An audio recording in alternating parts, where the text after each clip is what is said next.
దేశాయ్ మూగ జీవాలు, జంతువులు, పెట్స్ గురించి ఎక్కువగా ఆలోచిస్తూ ఉంటుందన్న సంగతి అందరికీ తెలిసిందే. రేణు దేశాయ్ ప్రస్తుతం నెట్టింట్లో ఫుల్ బిజీగా ఉంటున్న సంగతి తెలిసిందే. పవన్ కళ్యాణ్ గెలిచిన తర్వాత అఖీరానందన్ ఆజ్యల గురించి చెబుతూ వరుసగా పోస్టులు వేస్తున్న సంగతి తెలిసిందే. రేణు దేశాయ్ నెట్టింట్లో ఈ మధ్య వరుసగా పోస్టుల మీద పోస్టులు పెడుతున్నారు. పవన్ కళ్యాణ్ గారు అంటూ మాజీ భర్త గురించి ప్రస్తావిస్తోంది. అఖీరా ఆజ్యలు తమ తండ్రితో ఉన్న క్షణాల గురించి చెప్తోంది.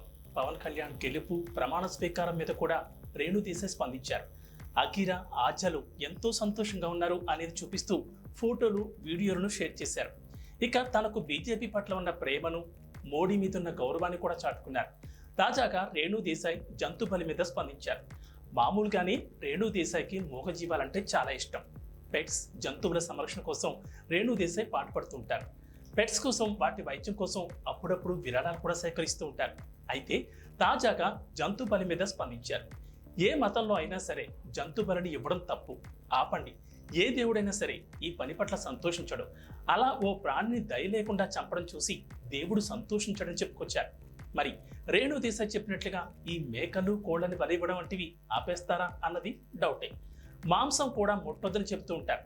అఖీరా ఆజ్యల్ని అయితే వేగన్ గానే పెంచేశారు రేణు దేశాయ్.